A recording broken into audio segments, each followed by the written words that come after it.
কোথায় কোথায় ভোট হয়েছিল? কোচবিহার, দার্জিলিং, জলপাইগুড়ি, আলিপুরদুয়ার, রায়গঞ্জ, বালুরঘাট, মালদা উত্তর, মালদা দক্ষিণ এবং জঙ্গিপুর, মুর্শিদাবাদ।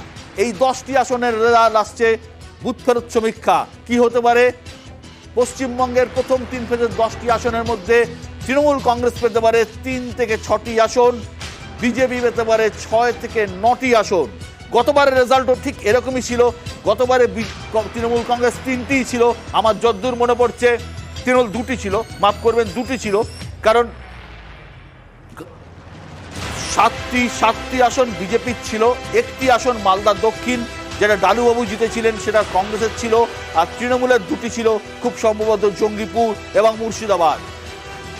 এবারে কিন্তু তৃণমূলের পক্ষে 3 থেকে 6টি, অর্থাৎ তৃণমূল যদি খুব খারাপও ফল করে উত্তরবঙ্গে কিন্তু তৃণমূল খাতা খুলছে। তারা কিন্তু উত্তরবঙ্গে কিন্তু ওই বেল্টে ভালো রেজাল্ট করছে। আবার সর্বাধিক 6টি আসন দেওয়া হচ্ছে। 6টি আসন যদি তৃণমূল পায় সেক্ষেত্রে কিন্তু বিজেপির ব্যাপক ব্যাপক ব্যাপক ক্ষতি হচ্ছে। উত্তরবঙ্গের যে গেরুয়া মাটি, সেই গেরুয়া মাটি অনেকটাই আলগা হয়ে যাবে যদি 6টা আসন তৃণমূল কংগ্রেস পায়। এবং আমরা যদি টোটালটা একবার দেখে নিই, ফার্স্ট 3 ফেজে 180টা আসনের বুথ ফেরত সমীক্ষা আমরা দেখাচ্ছি।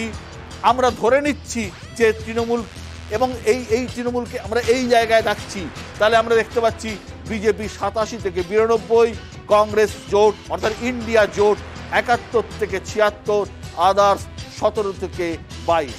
আমি আসছি। হ্যাঁ, সেটা হচ্ছে আমরা আদার্সের মধ্যে কেরালাতে কিন্তু সিপিএম কে দেখিয়েছি। হ্যাঁ, CPM is very much part of India জোট। সুতরাং তা যদি হয় তাহলে এখানে আলাদা, তার মধ্যে ওই 17 থেকে 22 আমি জানতে চাইছি। শিবাজিদা যেহেতু এই গ্রাফিক্স তো চেঞ্জ করার সময় যায় না, যেহেতু আমাদের ওখানের লড়াইটা কিন্তু সিপিএম এর সাথে কংগ্রেসের ছিল, বা সিপিএম এর সাথে কংগ্রেসের ছিল, সেহেতু আলাদা আলাদা হিসাবটা এসছে।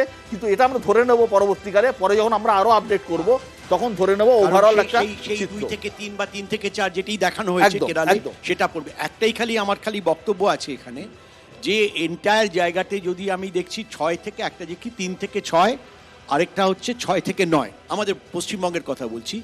3 থেকে 6-এর মধ্যে ম্যাক্সিমাম যেটা চান্স আছে যদি 6টা পায়, যদি ধরে নিই তর্কের খাতিরে 6 তৃণমূল পাচ্ছে, তাহলে কিন্তু এটা তো 6 তো আর থাকবে না, তখন তো এটা 6-এর থেকেও নেমে যাবে। তখন বিজেপির তো কারণ 10টা আসনে যদি কংগ্রেস আর লেফট কিছুই না পায়, আমি ধরে নিচ্ছি ঈশা খান চৌধুরীর একটা সম্ভাবনা ছিল বলে বলা হচ্ছে, তিনিও যদি না পান তাহলে সেক্ষেত্রে তো এটা 4-এ নামবে। তাহলে এই হিসাবটা 6 থেকে 9 আমি বুঝতে পারছি। অঙ্কের বিচারে এই কনফিউশন। একটা উত্তর দিই সুবেদা, আপনি যদি পুরো স্টাডিটা দেখেন তাহলে দেখবেন সবচেয়ে ইন্টারেস্টিং যেটা বিহার, যেখানে বিজেপি গতবার 40-এর মধ্যে 39 পেয়েছিল, অলরেডি প্রথম 20টার মধ্যে বিজেপি 6টা লুজ করছে। যদি হিন্দি হার্টল্যান্ডে বিজেপি এই পরিমাণ লুজ করে তাহলে বিজেপিকে কর্ণাটকে এইটা গেইন করতে পারে না। আমি এটা খুবই একটা তো পোলের একটা মিনিমাম একটা স্ট্যান্ডার্ড থাকে, তাই না? বিহারে বা ওয়েস্টার্ন ইউপিতে যদি বিজেপি এই লস করে তাহলে বিজেপির পক্ষে কর্ণাটক বা তেলেঙ্গানা গেইন করা সম্ভবই না। প্রথম 3 দফা একই জায়গায় আমি মেনে নিয়েও বলছি এবারের গোটা নির্বাচনে, এটা আমার সাংবাদিক হিসেবে মনে হয় যে গোটা নির্বাচনে কোনো ন্যাশনাল এজেন্ডা ছিল না, ন্যাশনাল ইস্যু ছিল না, অবশ্যই ন্যাশনাল এজেন্ডা ছিল না। সেই জন্যই বিহারে যেখানে বিজেপি অতটা সাকসেসে ছিল সেখানে বিজেপি 25% লস করছে।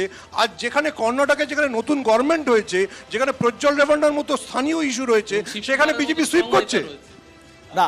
এই জায়গা থেকে যদি অরূপ চক্রবর্তী, আমরা দেখতে পাচ্ছি বুথ ফেরত সমীক্ষায় উত্তরবঙ্গে, বিশেষ করে উত্তরবঙ্গ এবং মুর্শিদাবাদের 2টি আসন এসছে, তাদের তৃণমূল 3 থেকে 6টি পেতে পারে। বিশ্বদা দেখুন, প্রথমত আমি সবচেয়ে খারাপটাও যদি ধরি, আপনারা তৃণমূল খুব কম করে হলো 3 দেখাচ্ছেন, মানে গতবার যা ছিল তার থেকে এগিয়ে তৃণমূল শুরু করছে, সেটা এই সমীক্ষাতে ন্যূনতম পরিষ্কার একদম। এবং অ্যাডদামস যে 6 দেখিয়েছেন তার সাথে আমি এগ্রি করছি এই কারণেই, আমি আসন ধরে বলছি কোচবিহার, জলপাইগুড়ি, রায়গঞ্জ এবং বালুরঘাট, এই কোটানকোট উত্তরবঙ্গের যে ঘটনা, যে সিটগুলো দেখছি আমরা, তার মধ্যে এই 4টে এবং তার সাথে অবশ্যই জঙ্গিপুর এবং মুর্শিদাবাদ, এই দুটো ধরলে 6টা। এবং আমি আপনাকে বলছি যে 10টা দেখাচ্ছেন, তার মধ্যে অন্তত পক্ষে এই 6টা তৃণমূল কংগ্রেস জিতে গিয়েছে। দেবজিৎ, উত্তরবঙ্গে আমরা যে আগে 8টা পেয়েছিলাম তো পাচ্ছি, এটাতে কোনো সন্দেহ নেই। কনফিডেন্স 7টা পেয়েছি। 7টা যেটা, সেই 7টা তো পাচ্ছি। তার সঙ্গে আমাদের বহরমপুর যে কেন্দ্র, বহরমপুর আসিনি আমরা। না আমি তা বলছি না, বহরমপুর বহরমপুর আসিনি বলছি মুর্শিদাবাদ ধরছি এবং হ্যাঁ মুর্শিদাবাদের বহরমপুরের ওপর অব্দি আর কি, মুর্শিদাবাদ যে কেন্দ্র, সেটা তো আমাদের জেতার চান্স আছে। তাহলে আমাদের 8টাই হয়ে দাঁড়াচ্ছে আমাদের হিসেবে। ওভারঅল যদি বলি, আমি বিশেষত একটু সেগমেন্টাইজ করে নিই বেঙ্গলকে সামনে রেখে। এখানে কোনো সন্দেহ নেই ঈশা খান চৌধুরীর জয়ের প্রবাবিলিটি অনেক বেশি। সুতরাং আমার মনে হয়েছে এটা একটা ইনজাস্টিস হয়েছে, যে কোনোভাবেই হোক ক্যালকুলেশনে কোথাও ভুল না, হয়েছে। আমি বলিনি। আমার নিজেরও একটা সন্দেহ আছে একটি আসন নিয়ে, যেটা শিবাজিদা বললেন 6 থেকে 9, 3 দিচ্ছি তো 6 তারে 9টা হচ্ছে, তাহলে একটি আসন গেল কোথায়? একটি আসন গেল কোথায়? আসলে এত স্ট্যাটিস্টিক্স আছে, কোথাও গন্ডগোল হতে পারে। আমিও আপনার সঙ্গে এটাকে আমরা স্ট্যাটিস্টিক্যাল মিসহ্যাপ বলি এবং হতে পারে, সেটাই হতে পারে। আমার নিজের মনে হয়, আমি Exactly. নিজেও মালদায় ঘুরেছি, আমি পুরো উত্তরবঙ্গ আমি এবং সুমন অনেকবার করে ঘুরেছি। আমার কোথাও মনে হয় মালদা দক্ষিণ কেন্দ্রে ঈশার এগিয়ে থাকা নিয়ে কোনো সন্দেহ নেই। ঠিক। চন্দ্র। আর আমি এখানে জাস্ট শেষ করিনি, শুধু বেঙ্গল নিয়ে বলার কি, যদি বলার ব্যাপারটা যদি বেঙ্গলে থাকে ঠিক আছে। আরেকটি কথা, আমি সুমনকে ভীষণ রকম সমর্থন করি। ইউপিতে যেটা দেখানো হলো, আমি বিহারে যেটা বললো পারফেক্টলি রাইট, ইউপিতে যেটা দেখানো হলো, ওয়েস্টার্ন ইউপি স্পেশালি জাট এবং কৃষক আন্দোলন, আমার মনে হয় সিটটা বোধহয় বিজেপির ক্ষেত্রে একটু বাড়িয়ে দেখানো হয়েছে, অন্তত 4 থেকে 5টা সিট আমি কমবে। আপনাকে বলি, যদি বাড়িয়ে নাও দেখানো হয়, তাতেও যদি 6টা সিট কংগ্রেস সমাজবাদী পার্টি জোট পায়, তাহলে গতবারের তুলনায় বিজেপি কটা লুজ করছে? Definitely that is the calculation. Chandan, দেখুন, বিহার এবং উত্তরপ্রদেশের ক্ষেত্রে বিজেপি যে জায়গায় ছিল সেই জায়গা থেকে কষ্টে আছে বলেই তো নীতিশ কুমারকে পাল্টি করাতে হয়েছে, এ নিয়ে কোনো সন্দেহ নেই। নীতিশের নিজের ক্ষমতায় কতটা আমার সন্দেহ আছে। একদম। এটাই হচ্ছে মানে কথা। এখানেই আসল গন্ডগোল হচ্ছে যে নীতিশ কুমারকে যেরকম ওভাররেটেড ভাবা হচ্ছিল, সেরকম অবস্থা কিন্তু বিহারের মাটিতে নেই। উত্তরপ্রদেশের, ওয়েস্টার্ন উত্তরপ্রদেশে আমি একমত, যা বললেন, যা কৃষক আন্দোলন হয়েছিল তারপর ওয়েস্টার্ন ইউপিতে আমার মনে হয় না, এটা একটু এক্সাজারেশন আছে এটার মধ্যে। এবার আসি মুর্শিদাবাদে, দেবজিৎ তো বিজেপি প্রার্থীর নামও বলতে পারবে না, কেন জিতবো বলে আশা করছি, এর কোনো অসুবিধা নেই। আমার কোনো অসুবিধা নেই। মালদা এবং মুর্শিদাবাদ আমাদের ডার্ক হর্স, প্রার্থীর নামও বলতে এই দুটো আমরা শিরোপাদি আর আমি বলছি আমাদের ডিবেট না, তো আশা করতে অসুবিধা নেই। আমি বলতে এইখানে পারি আমার মনে হচ্ছে যে আপনার এস্টিমেটের মধ্যে, আপনি যে আমার নয়, ন্যাশনাল এস্টিমেট, ন্যাশনাল এস্টিমেটের মধ্যে এইখানে একটা মিসিং ফিগার ঢুকে আছে। 7 পরে তো 2 হলে নয় ভাই, আমাদের দুটো তো ডার্ক আছে 2, যেটা দক্ষিণ মালদা এবং মুর্শিদাবাদ, এই দুটোকে ডিনোট করছে এবং ওই শূন্যটাকে উড়িয়ে ওখানে 2 ইতিমধ্যেই করতে চাইছে। সুমন, ওভারঅল আমরা তো নিজেরাও নর্থ বেঙ্গল ঘুরেছি, সমীক্ষা এসছে, ন্যাশনাল সমীক্ষা। আমি সিপিএম এর বক্তব্যের সাথে একমত যে কংগ্রেস এবং লেফটের ওখানে দুটো আসন কংগ্রেস এবং লেফটের পাল্লা ভারী। তাহলে বাকি থাকলো যে 8টা, আমার ধারণা উত্তরবঙ্গের যা রাজনীতি বা মুর্শিদাবাদ মালদার যা রাজনীতি, তাতে দুই পক্ষের মধ্যে টিএমসি এবং বিজেপির মধ্যে সমানে সমানে ভাগাভাগি হবে, অর্থাৎ দুপক্ষই 4-4 পেতে পারে। সেটা পাওয়াও কিন্তু তৃণমূলের জন্য বিরাট সাফল্য, কারণ তৃণমূল ওই মানে ভাগীরথী নদী অবধি, ভাগীরথীর ওপারে তৃণমূলের কোনো অস্তিত্ব ছিল না।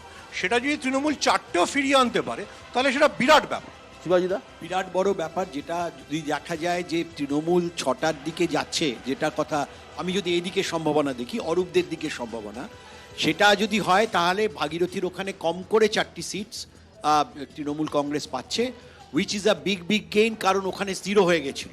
তো সুতরাং এই জায়গায় 7টি দেবজিৎদের দল সেখানে পেয়েছিল, একটি পেয়েছিল কংগ্রেস। তো সেই জায়গা থেকে রিকভার করা এবং এখন একদম কংগ্রেস উঠে যাওয়া, আমি নিশ্চয়ই যারা সমীক্ষা করছেন তারা এজেন্সি বিভিন্ন রকমভাবে তারা স্ট্যাটিস্টিক্স নিয়ে করছেন, কিন্তু অনেকগুলি স্ট্যাটিস্টিক্সে খটকা আছে। কিন্তু এই যে খটকাটা আমার বন্ধু সুমন এবং আমাদের এখানে আমরা দুজনেই এভাবে দেখার চেষ্টা করি, আমরা একাডেমিক্যালিও ব্যাপারটা বোঝার চেষ্টা করছি, মিলছে না হিসেবটা।